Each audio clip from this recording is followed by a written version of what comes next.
तपाईँको त्यस्तै छ भने एउटा प्रोजेक्ट रिपोर्ट तयार गर्नुहोस्, तपाईँको एनालिसिस गर्नुहोस् पहिला होइन। त्यसबाहेक तपाईँको दर्ता कागजहरू प्यानमा दर्ता हुनु पऱ्यो होइन। ब्याङ्कमा त पछि बिस्तारै जानु होला। अब घरेलुमा दर्ता गर्नुहुन्छ कि वाणिज्यमा दर्ता गर्नुहुन्छ कि के छ त्यहाँ बुझ्नुहोस्। तपाईँको भोलिको दिनमा तपाईँले लोन बढाउने पनि होइन, त्यस्तो पनि सिनारी हुनसक्छ। त्यसको लागि तपाईँलाई कहाँ चाहिँ सहायक हुन्छ है, त्यो हिसाबले हेर्नुहोस्। त्यो प्रोजेक्ट रिपोर्ट कस्तो हुनुपर्छ त्यो होइन त्यस्तो स्याम्पल छ कि अथवा के चाहिन्छ त्यो लेखिदिनुहुन्छ? छैन छैन त्यस्तो। तपाईँले इन जनरल तपाईँलाई प्यान चाहियो, दर्ता कागज, प्यान नम्बर त छ तपाईँको, दर्ता कागज चाहियो होइन।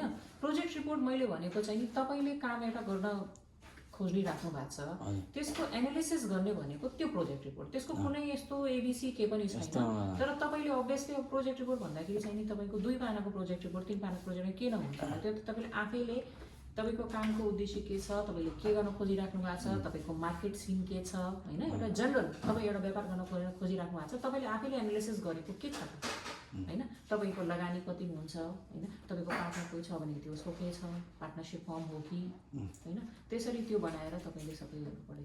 तपाईँको अल्टिमेटली मान्छेले व्यापार गर्दाखेरि त मोटिभ चाहिँ के भने लास्टमा 2 पैसा बचोस्, मेरो नाफा होस्, मेरो मैले लिएको लोन पनि नडुबोस्, मलाई प्रेसर पनि नहोस् भन्ने हिसाबको हुँदैन।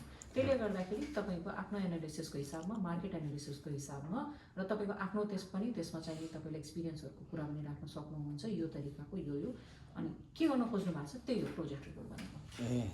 त्यो बनाएर म्यामलाई ल्याउनु पर्यो। त्यो एउटा 2-3 पानाको चाहिँ नि तपाईँले एटलिस्ट हामीलाई अब तपाईँसँग हामीले कुराकानी गर्दाखेरि एउटा पार्ट सुरुमा गर्दाखेरि त हामीलाई थाहा पनि हुनु पर्यो नि त तपाईँको मोटिभ के छ भने। मौखिक बोल्न तपाईँले आफ्नो विचार चाहिँ नि एउटा कागजमा राखेर तपाईँको प्रोजेक्ट एउटा भनौँ न एनालिसिस गर्नु फरक भयो होइन। त्यसको आधारमा चाहिँ नि ल यो रहेछ नि त भन्ने हिसाबले